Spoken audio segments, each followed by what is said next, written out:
Jaburo, or Jaburo as it's also pronounced, was the Federation's headquarters during the One-Year War, so obviously it was one of Zeon's priority targets.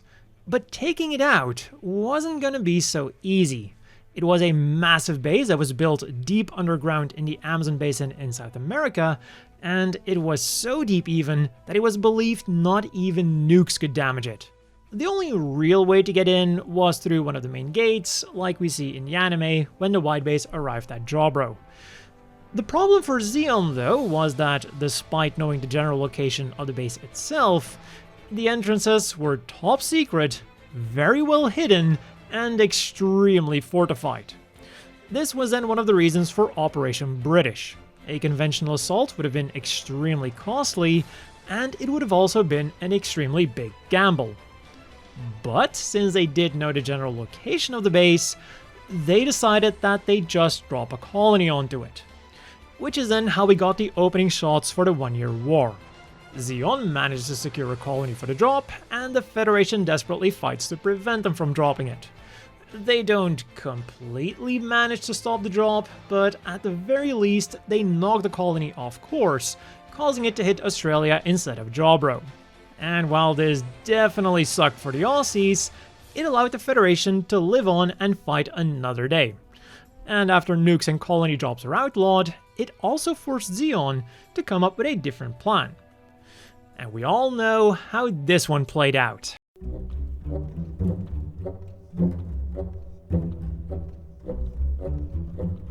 After discovering one of their top secret entries, Char Aznable scraped together whatever forces he could, and then launched a hurried, full frontal assault on Jaburo, which then ends in a complete disaster for the Zeon forces.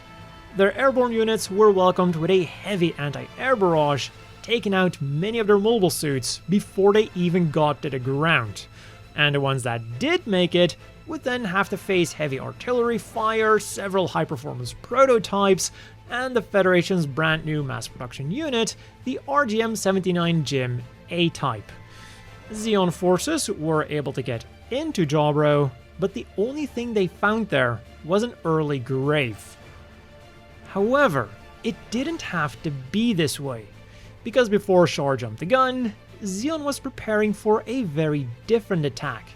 Rather than taking Jaburo's defenses head-on, they were going to launch an underground surprise attack with teams consisting of purpose-built mobile suits. The EMS-05 Agg, MSM-04G Juaggu, MSM-04N Agguguy, and MSM-08 Zogok. So now, let's go over the characteristics and the plans for these very unique looking mobile suits. First up, the Agg. Definitely the most interesting looking one of the four, but perhaps also the most important one of the four. Rather than being designed for combat, it was meant to drill the tunnels that the other machines would be invading through. So instead of weapons, it had two large saw blade-esque cutters on its body, two large drills on the arms, and a laser torch on its snout. And to move around, it had two large hovering units for legs that consisted of 3 fans and 2 power supplies each, again contributing to its very unique appearance. Some Aggs, though, would also be outfitted with 4-tube missile launchers. 1 could be installed on top of the head, and 2 more could be installed inside of the drill arms. But it is highly likely that not too many Aggs would be configured like this. The offensive capabilities of the Agg, whether it had the missile launchers or not, was virtually non-existent. It was officially designated as a mobile suit, but in reality, it was just a big digging machine. And adding some missile launchers to the machine wasn't going to change this. If anything, they would get in the way of its main purpose, which was digging. Which is then why the fighting was left to the other 3 machines, like the Zogok, a close combat mobile suit with some very unique weapons that sources can't quite agree on. And this is especially the case with the 10 weapons installed on its head. In the original MSV book, these are called boomerang-style wide cutters, but in some later sources, this weapon would be split in 2. it would have 10 boomerang cutters on the head, and then 10 wide cutters in the abdomen. Somewhere. And this claim would also be repeated in the manual of the high grade of the Unicorn version. Here it is mentioned that the weapons in its abdomen were replaced with extra cooling. But this is then despite the Unicorn version looking almost identical to the original MSV version. But yeah, while those wide cutters are up for debate, the head-mounted boomerang cutters are fired by little built-in arms with enough power to penetrate even Gundarium alloy. Its arms then have a unique extending mechanism, which was said to be able to extend over 20 meters. And to give that long-distance punch some extra power, the entire hand was specifically designed for punching, with something called square-cut fingertips that could easily penetrate the armor of enemy mobile suits. Also, despite their size, they could still use standard handheld weaponry, and they could even use their own boomerang cutters as a blade. And the thing the sources can't quite agree on here is how many fingers the hands have. Sometimes it's 4, sometimes it's 5. As for the design of the mobile suit itself then, as you've probably guessed from the model number, it was a variant of the MSM-07 Zogok that was developed in parallel. But while the Zogok was an amphibious mobile suit focusing mainly on underwater combat, the Zogok focused mainly on land combat. And this was especially obvious from its backpack, which had standard thrusters to give it maximum performance on dry ground. The downside of this focus on land combat though was that its generator didn't use the same water cooling system that many of Zeon's other amphibious mobile suits used, giving it a lower output. And this was one of the reasons why it didn't have any built-in beam weaponry. The other one is supposedly that beam weapons were considered too flashy for a mobile suit that was meant for a stealth infiltration mission. During the UC-0090s though, one Zogok was seen with a BR-87A beam rifle, but it must be noted here that this specific unit had its punching hand replaced with a standard hand, so this is no indication that a standard issue Zogok was able to use handheld beam weaponry, as is. I'd say that it most likely wasn't able to do so. As for the color scheme then, in the original MSV book we see 2 color schemes appearing, a red and white one and a teal and green one, but no further explanation is given here as to what these color schemes mean. So especially early on, it was really just up to the artist to use whichever color scheme they wanted to use, and it wouldn't be until much later that the red color scheme became the standard color scheme and that the teal and green color scheme became the Jaburo capture version. But then, for example, you have this old illustration featuring 2 red Zogoks fighting the Gundam at Jaburo. So you can really decide for yourself what the deal with the color schemes is. Personally, I like to think that it was a similar situation as with the rigged Diasis. Originally, the red one was meant for Char and the green one meant for standard soldiers, but then the red just became the de facto standard colors because people liked it so much. Joining the Zogok in close combat then was the Agguguy, a development of the Agguguy that feels like it belongs in something that wouldn't be allowed on YouTube.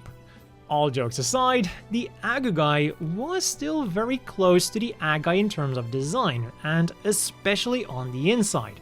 In fact, it was originally described as an Agguguy that just got remodeled for the Jaburo capture operation. The head was made much bigger to incorporate a large and powerful compound eye, and it also got different weapons, as I just alluded to. The large head got 2 built-in Vulcan guns, and the arms could be outfitted with either double heat rods or claws. The heat rods were an improved version of those used by the Goof, and could therefore be used to either shock the enemy or slice him in half, and the claws were inspired by the iron nails of the Zogok. As for its overall performance then, the Agguguy was described as having thick armor, but still being very agile, making it extremely deadly in close combat. Also, despite being classified as an amphibious mobile suit, it was more suited for combat in swamps and wetlands. And finally, we have the Juaggu, the long-range support unit of the 4 that was also a development of the Agguguy. And just like the Agguguy, despite initially looking quite different from the Agguguy, the internals were actually still very similar. But of course, not quite as similar as those of the Agguguy, because the Juaggu did get some more radical changes to turn it into its long-range support role. It got a very pronounced exhaust, trunk on the face, and much heavier weapons. In its body, it got 4 megaparticle cannons, and on the arms, it got 2 triple-barreled 320mm rocket launchers, which were also strong enough to tank a beam saber attack and could even be used as improvised melee weapons. But if the mission called for it, the rocket launchers could also be replaced with more standard forearms. The weird thing though is that the MSV book claims that these are Zogok forearms, but the arm that we see in the illustration is almost completely different. The only similar thing is the hand. But yeah, as with the Agguguy then, despite being classified as an amphibious unit, it was mainly suited for combat in swamps and marshes, with the High Grades manual even going one step further. It says that it was basically a land combat mobile suit that could simply travel underwater to get to its destination. And for attacking a base like Jaburo, that does sound perfect. But while these were the 4 mobile suits that were going to attack Jaburo according to the original MSV book, 3 decades later, MSVR added a 5th machine to the roster, the EMS-05F Azock, a development of the EMS-05 Agg that was mainly meant to provide logistical support during the attack. Like the Agg, its mobility was less than ideal, making it a poor match for enemy mobile suits, but it did pack quite some weapons to make it a very effective tool against vehicles and buildings. It had 4 Vulcan guns on the head and a weapon pod on each arm. These contained a megaparticle cannon, a flamethrower, and 4 missile launchers each, with these launchers being capable of firing surface-to-surface missiles, underwater missiles, and small torpedoes. Other weapons were also considered for the pods, but given its role and rush development, these weapons were considered to be the best. And if the situation called for it, the arms could also be replaced with anti-mobile suit mine excavators. These giant things looked extremely intimidating, but the 3 claws and 2 dozer blades weren't meant for combat. Instead, they were for raking out buried mines, particularly those meant for use against mobile suits, something that Jaburo probably had a lot of. Also, they had a small mono-eye on the side to better survey the work area. As for getting to Jaburo, just like all of the other machines in this video, it was amphibious enough. It could get to Jaburo, and it could fight in rivers if need be, but that was about it. Originally, Zeon wanted 30 of these machines to participate in the attack, but only 8 machines were ever completed, and these were only completed by cannibalizing the Agg's production. Some Azocks were supposedly sent out to units in the field, but it's largely believed that they never saw any action, with surviving units being seized by the Federation after the war. So, their plan of attack seems to have been pretty straightforward. Thanks to the digging capabilities of the Agg, they would drill their way into Jaburo, with different teams probably taking different approaches. This would allow them to take the Federation by surprise, and would give them the opportunity to destroy a lot of important assets before the Federation even knew what hit them. And with this momentum, they would be able to conquer the entire base, winning the war for Zeon. Or so they hoped, because I'm sure you can see some problems with this master plan of theirs. With the main one being time. The Battle of Jaburo happened on November 30th, and by this time, all 5 machines had been completed, with a few units even being produced, but due to various reasons, almost none of them actually participated in the attack. But so, mass production was seemingly around the corner. So far, so good. What was also around the corner though, was the Federation's big push into North America. By this time, Europe was pretty much retaken, Asia and Africa were falling, and the tide was also turning in Australia.